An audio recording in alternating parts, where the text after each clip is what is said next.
Yan guys,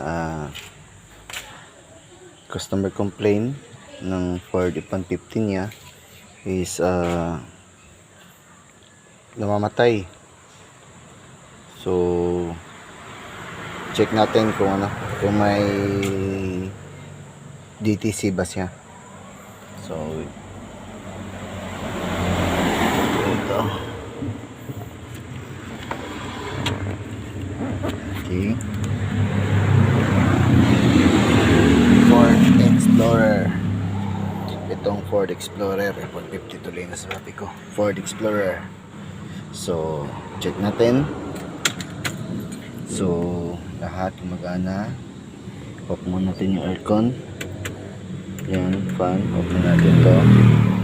So start natin. Medyo malay pa.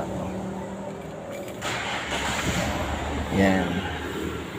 So yan, umiilaw is yung airbag. Umiilaw yan. Yan, mamatay na. So check natin kung ano. So check yan. Tanggalan ko muna ng lights. Tanggalan ko muna ng lights.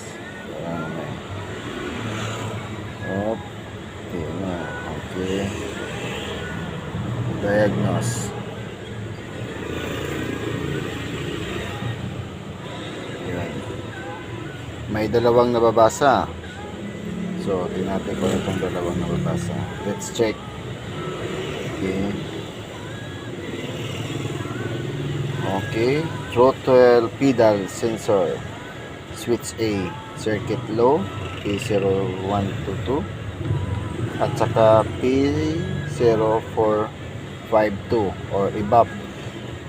So ang ano niya, kasi namamalya siya yung throttle position sensor, TPS niya. So yun, may check engine siya. Yan, umilaw yung check engine. Drag natin. So yan, dito tayo sa ano. Yan, may check engine. So yan natin dito sa ano, Ford Explorer. Yan. So mostly si TPS siya ito. Ito siya. So ito yung map sensor at saka yung EBAP. So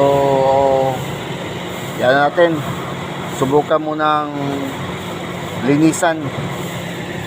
Linisan muna natin. So medyo ano yan, rough idle sa ngayon.